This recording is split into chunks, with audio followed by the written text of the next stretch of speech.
Okay, so I am going to show you how we in the high school math department use the IPEVO document cameras to record lessons in our classrooms. And these are lessons then that we can upload to YouTube and post on our Canvas pages. And that way, if students miss class or even were in class but would like a refresher of the examples we went through just to hear the explanation once again, they can watch the recordings. So if you don't already have an IPEVO document camera, you could talk to Mandy about getting one. It comes in a box like this. It'll look like this if you can see that when you get it. I can also show you, this is what it would look like once it's all put together. And it just plugs into your computer through a USB. And then Mandy could also help you get set up with getting the software downloaded on your computer. So you just need the software, you need the document camera, you need to be able to plug it in through a USB. So this is what it looks like when once you have the software open, the document camera plugged in. It'll come up like this. You can make it full screen. So I just have the document camera right now on my podium. I have a note sheet for AP Calculus there. So what students would typically see when I'm presenting this. And then one thing you might want to make sure of when you have it set up, it might take a little bit of practice to set it up, make sure it's actually working, is the settings. One thing I know I remember having to check is where when you go to recording, you want to make sure that the audio device is set for your built-in microphone, unless you had a separate microphone plugged in which case that would probably show up once it was plugged in. I just use the built-in microphone, so I'm not totally sure on that, but I would just make sure on that. And then how it's typically used is, I'm just going to get this situated. So I would have this on my screen. I'm going to put it in, I would put it into full screen. And this then is being, I'm going to hide that. This then is being projected in my classroom. So students would have this in front of them or whatever we're working through. And this way I can reference anything on the notes. I can start writing on the notes, but they can see everything I'm doing. One thing I didn't do just now, at the very bottom, before I would start writing or before I would start explaining anything, I would hit record here. So we'll see if this will allow me to record the screencast and the document camera. So I would record, it'll record anything I'm pointing out to students. If I were to highlight anything I'm writing. So here I'll write another thing just so we can see if this is working.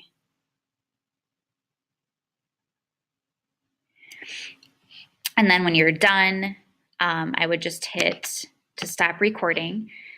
And then I can exit out of the full screen.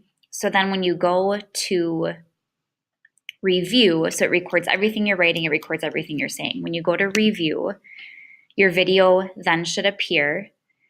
I typically just delete mine after I have it saved and uploaded, but the video should appear and you have options then.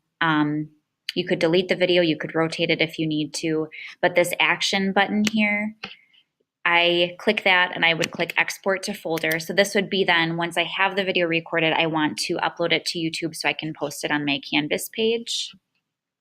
So I would, let's see, I hit the action button and then you decide where you want to save it to. I typically just save it to my desktop and then I'll delete it once it's uploaded and it's on YouTube. So I would just click OK. I already have desktop selected. And then it does appear here on my desktop. So then what I would typically do is, actually what I should show you is if I just click on this and I'll click play, it'll show you that it is recording everything I'm saying. It's recording also what I wrote down. So we'll see if this will allow me to record the screencast and the document camera. So I would record, it'll record anything I'm pointing out to students. If I were to highlight anything I'm writing. So here I'll write another thing just so we can see if this is working.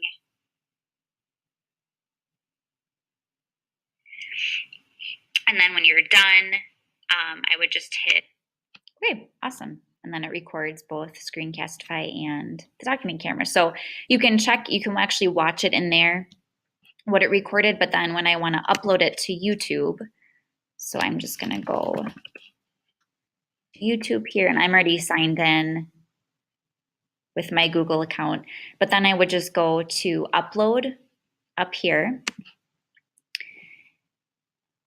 And mine here, this is set to public. I just leave it as public, but then I could either click here and select a file, or I can just, since I have this on my desktop, just drag it in there. And then it'll get uploaded to YouTube. I can add a title here. So I'll just put test, and you can add a description if you'd like. And then you just want to make sure to hit publish when it's done. And then you have the option to share the link, or you can embed the link, or you have the option to email it. But then this is typically embedded. I usually embed this into my Canvas pages for students. So we are going to be showing Canvas in a different video, but I'll usually create a page for each lesson in Canvas where then I'll attach the video from that class period. So if students were gone, or if a student even was in class but wanted to reference back to those explanations, they could go to that page in Canvas and watch that video. So that's a little bit about how we use the document camera. If you have any further questions, you can ask me or Janet or really anybody in the high school math department or Mandy.